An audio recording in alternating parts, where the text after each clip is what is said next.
It's 15:28 on June 24th, 1996. We're just circling over Sheep Island at the head of Whycocomagh Bay.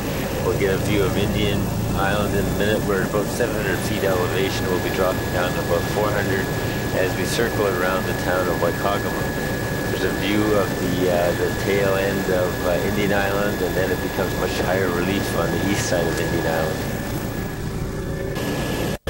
That's the east side of Indian Island. It's not populated at all, but we're heading towards Whycocomagh Provincial Park.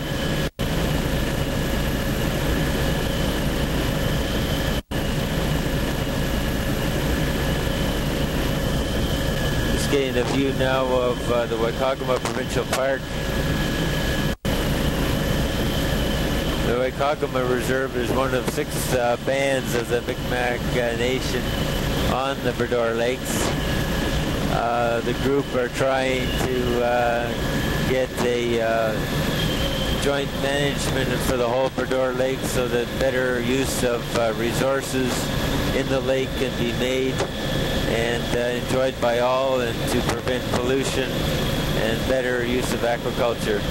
So we're just circling the town right now, and we're at about 700 feet.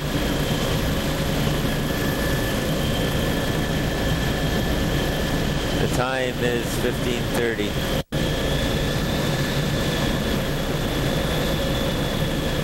Trans-Canada Highway goes through here. There's several really super stores to get native crafts in the village. There's facilities for gas and for yachting as well.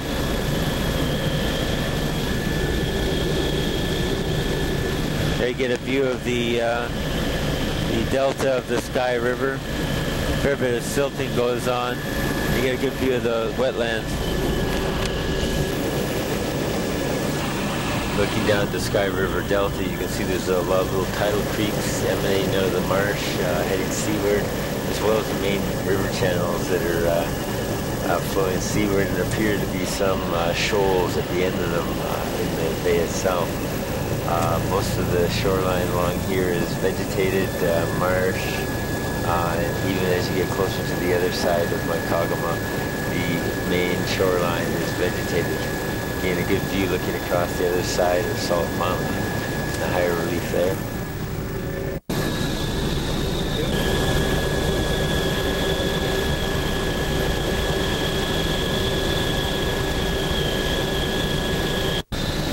We're just going through the entranceway to an Indian Island and the mainland again, and then we'll go back over to Salt Mountain. There you get a view of the other side of Indian Island, and fairly high relief, 100 feet, and it's fairly some erosional scarps or cliffs, and then it has very low-lying trailing spit coming off of sort of the south side of the island. Good view of it there. Mostly sand and pebble, some submerged scarp. Good.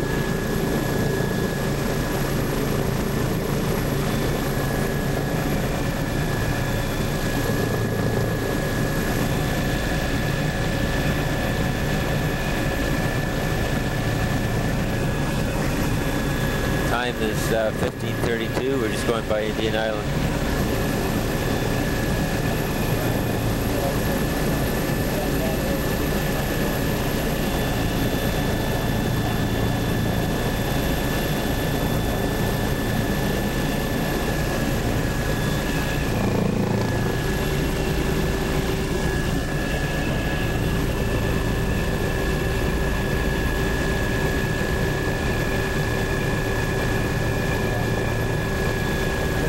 We're just coming up onto Salt Mountain and just past the Whycocomagh Provincial Park. We're in the high relief, looking at the highlands actually. It fringes the northern part of the Baddeck Lakes, and we're following the Trans-Canada Highway. It's June 24th, 1996.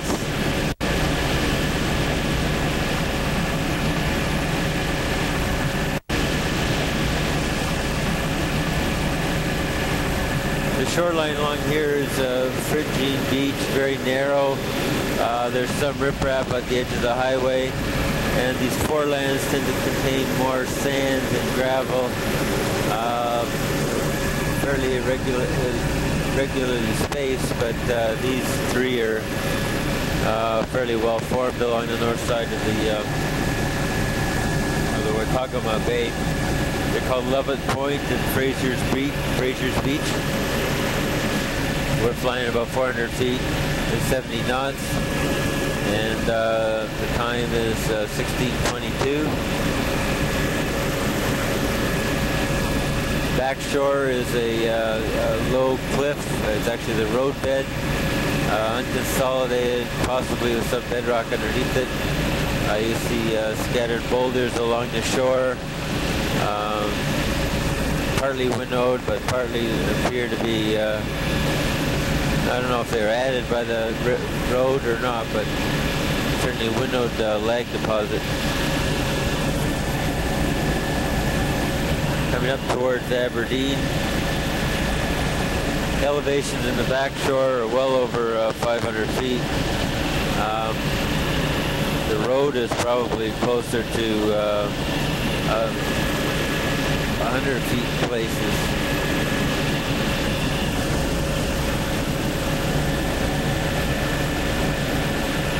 This part of the shoreline is a mixed sand and pebble cobble boulder. The headlands have more boulders on them, and in between areas are poorly developed beaches, sandy. Backshore relief on the north side of Whycocomagh Bay is probably about 30, maybe not quite 30 meters.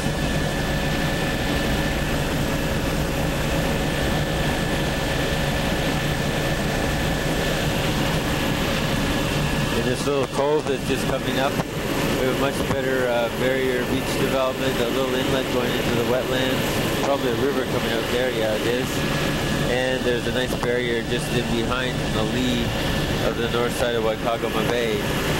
Stagnant waters in behind, and it doesn't appear to be directly connected to the sea. As we come closer to Little Narrows,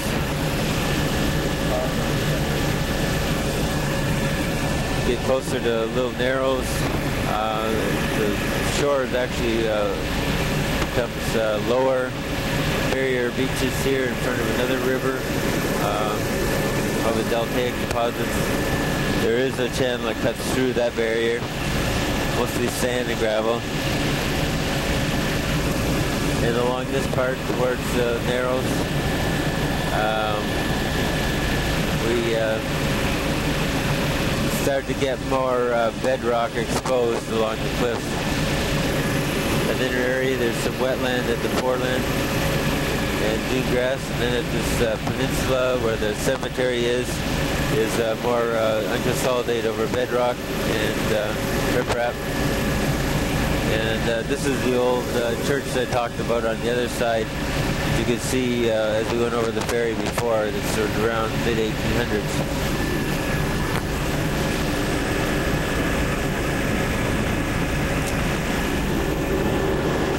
Looking down at the ferry crossing at Little Narrows, and in the background is Dennis Pond.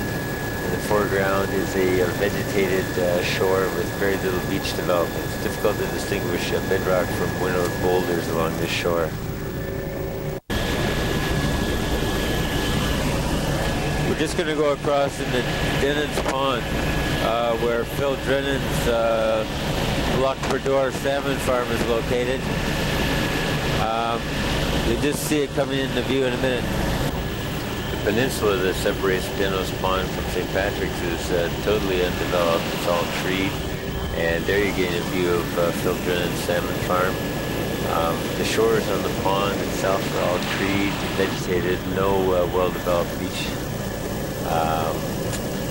And the farm itself is right near the Trans-Canada Highway. It's one of the larger salmon farms on the lake, and you can see on the video a fairly extensive network of buoys and cages at the site. The far side of Denos Pond is no beach. It's hard to distinguish whether there's bedrock or winnowed boulders along the shoreline.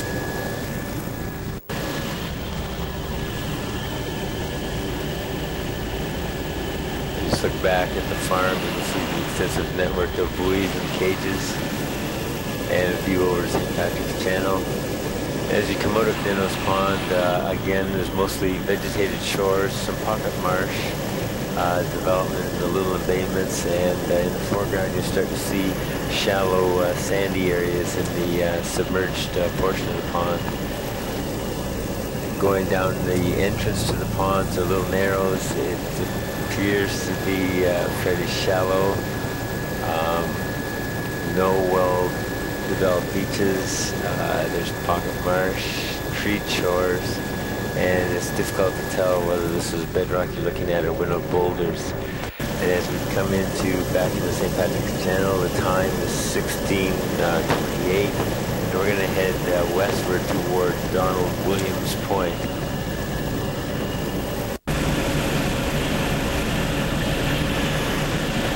Along the outer shore, a little bit better fringy beach, vegetated back shore, some wetlands just coming into view now, with a small barrier in front, mostly sandy with a very shallow cobble lag in front of it. And along the front of Donald Williams Point, again from the Horton Windsor Carboniferous rocks, quite a change in the sediment, although it's all Carboniferous rocks.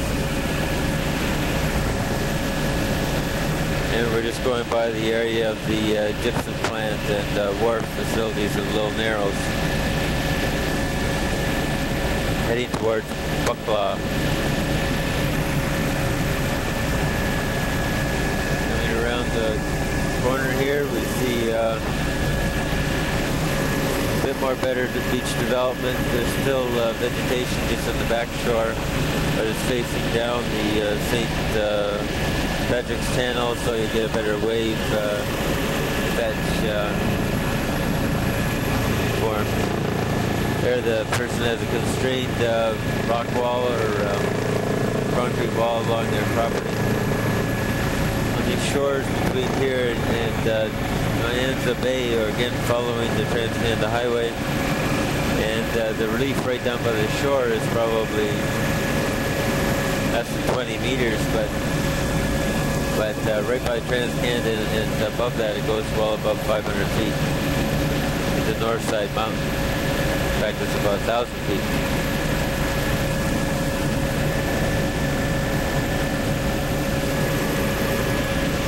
Considerable wetland around Bucklaw and Malcolm's Cove. Time is 14:30 or 16:30, sorry. This went by Matheson's Island and coming up to Morrison's Brook. You see the shores here have, it's one that's coming into view, is very sandy in the submerged area, whereas there's sort of a peat or grass deposits along the upper shore. Hard to know what it's composed of. You go by Bell Rock Island area.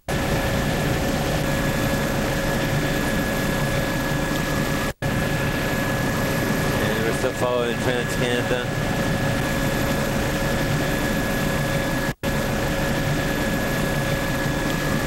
Out at the point, we have all along here we have frigid, bouldery, winnowed lag, vegetated backshore, sometimes a small cliff, partially eroded, and the near shore is fairly deep in a cobble boulder lag.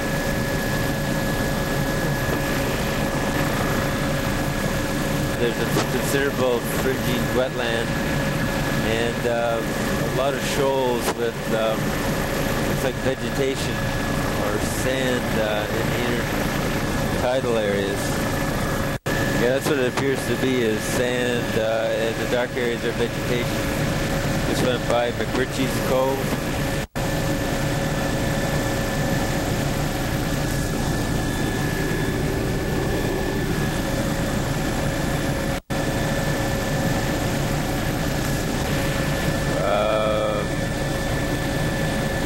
Yeah, we're just coming up on Cranberry Point, and there's a very nice house at the head of that cove,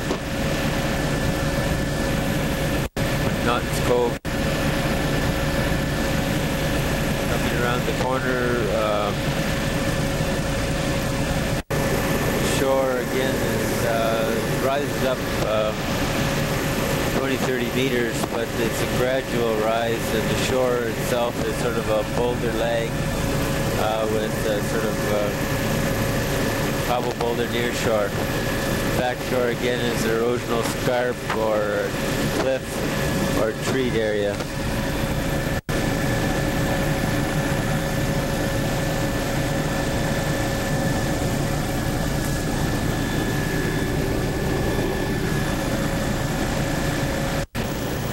Just coming up into Nyanza Bay, you can see the shores are winter boulders, but we're getting into the Whycocomagh Indian Reserve, and there's a lot of stratified drift deposits in the area. You can see more sand just offshore despite the bouldery shoreline, and you'll see the exposures of these stratified drift deposits right at the reserve, where you see new residential development going on. It will be coming up into the Middle River Delta area. They were just going by the Whycocomagh Indian Reserve. There's some ponds in there, I'm not settling ponds of some sort. And going by the Middle River, the mouth of the Middle River, extensive tidal deposits, driftwood, and so on.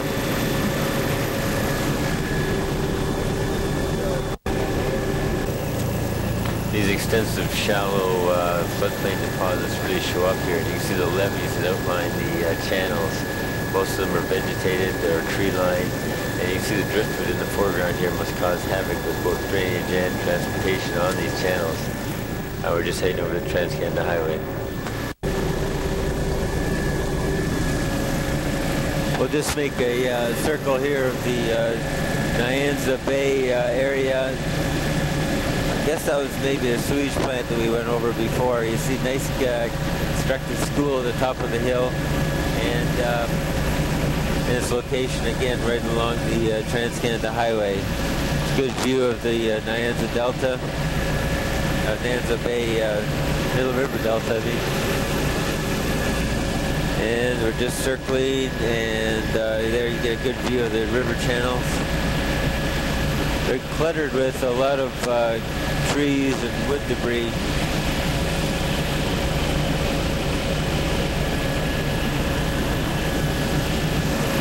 And extensive shoals out from the delta.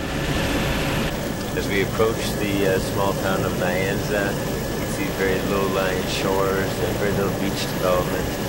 And just coming into view now is the bakery and deli at Nyanza, a great place to stop when you're on the highway.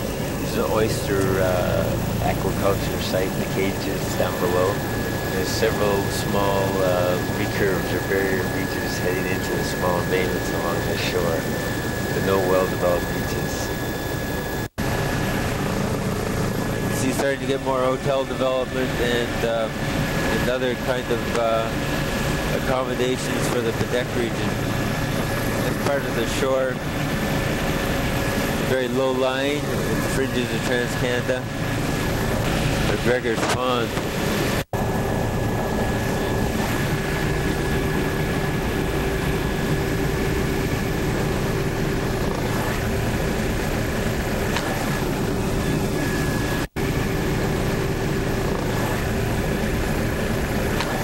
Just coming into view is the mouth of the Baddeck River, another one of the major rivers that empties into Nyanza Bay, with extensive flood tidal deposits and levees, vegetated levees along the main channels. Again, this whole area is littered with trees that have been brought down by the river. The shoreline is littered with trees all along it. It's a very narrow beach, if any at all. The waters all in through here are very shallow.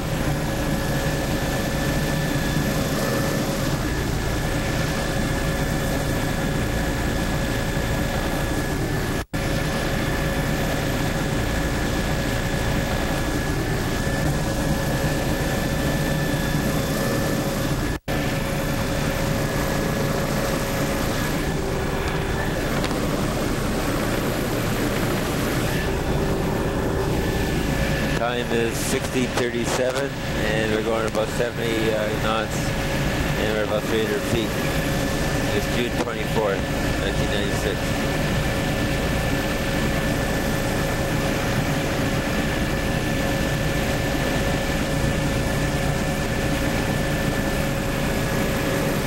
Along the backside of Morris Point, the shores. There's some scarp, a lot of boulders along the shoreline, and a lot of wood debris. And the near shore is a mixture of sand and scattered boulders. Fairly wide near shore, shallow near shore.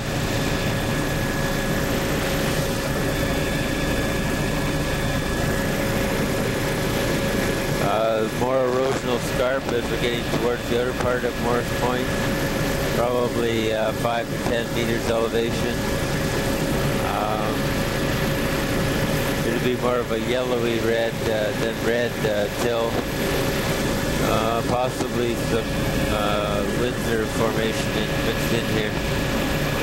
Nyanza Bay is another core site for the Marine Chemistry Group. They'll be doing work next week.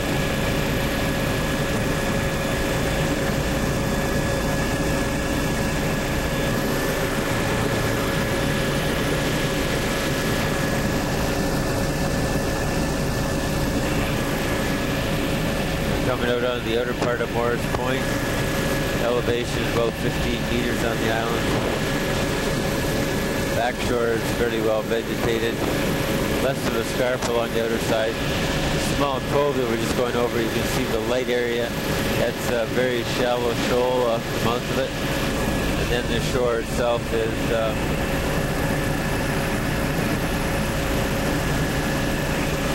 a very sort of a coarse lag deposit. Occasionally, like here, you get a small beach, very sandy, just offshore.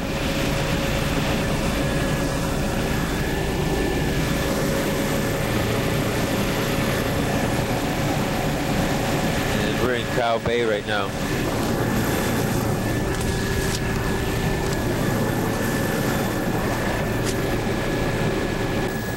In the background is Nyanza Bay, and there's a good view now of the mouth of the Baddeck River.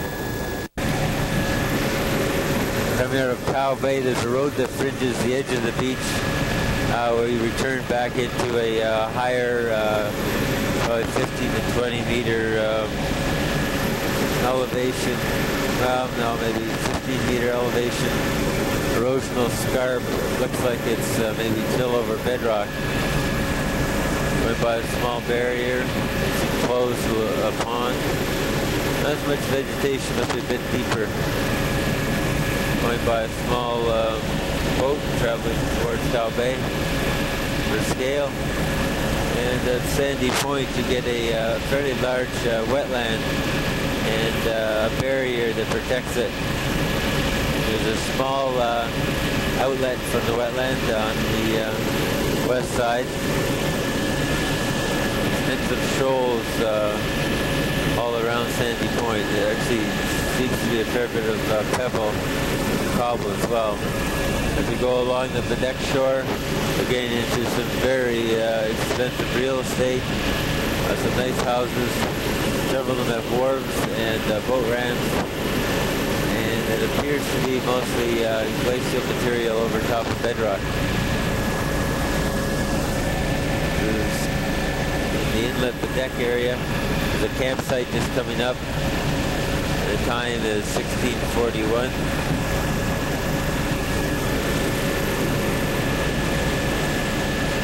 Shore along here appears to have been, some of it anyway, has been built built up by artificial boulders and cobbles.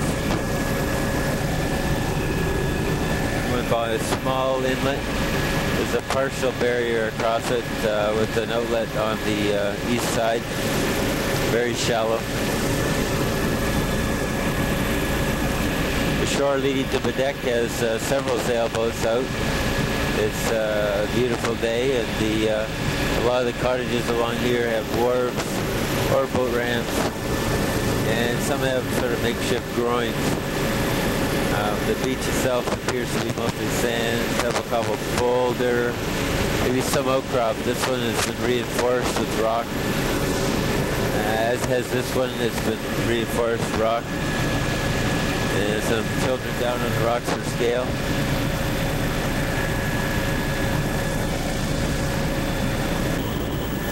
Appears to be sort of like Gabion baskets in front of those cottages. I'm not quite sure what they are. Other places have riprap, wharves sticking out from the shoreline. There's a lot of conveniences and logistic support if there is an oil spill along here. Good access from the Trans-Canada Highway. Most of the shoreline is low winnowed bedrock, not bedrock, but boulders, and very little beach development. There's some erosional scarps by the highway.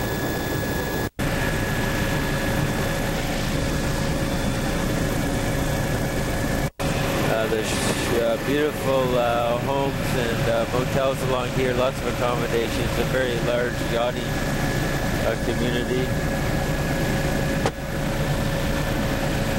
The shore itself is low-lying, gradual slope up to the houses. Sand, pebble, cobble along the beach. And then the near shore is reasonably shallow. There's a lot of cobbles. Many of these houses have been reinforced with bedrock, with boulders.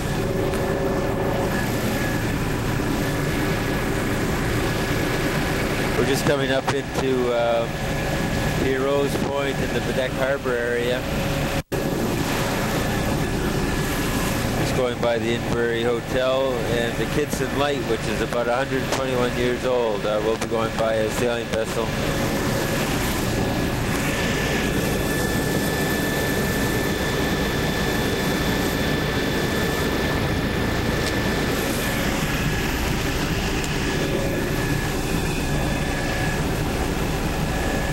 Going around Kitson Island at around 300 feet,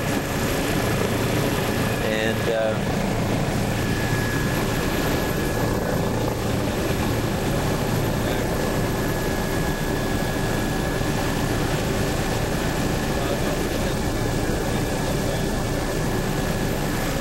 looking at we'll be looking at downtown Baddeck in a second, in the yacht club, the Bredor Yacht Club. And the light at this end is reinforced with cobbles. Beautiful yacht.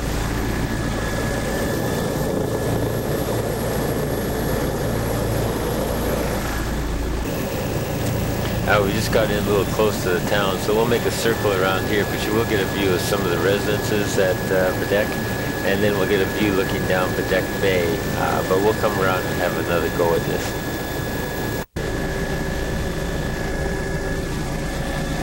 We'll just make another turn around in the Baddeck Harbor. We're looking over at Ben Bray, the large mountain where Alexander Graham Bell had his homestead.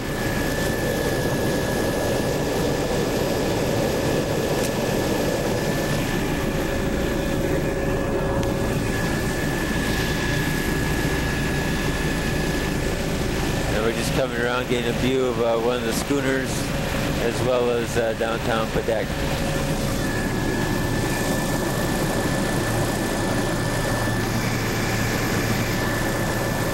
And the Bell Museum's on the top of the hill.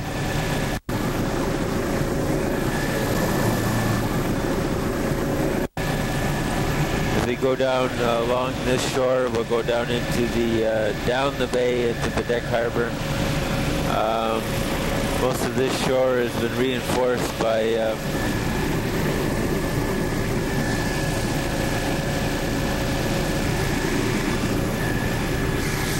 boulder riprap along the road. You can see there's clear cutting at the back of Baddeck, which is a real shame. The shore here is a little bit steeper, and you can see some fairly large wharves and cribwork in front of this house.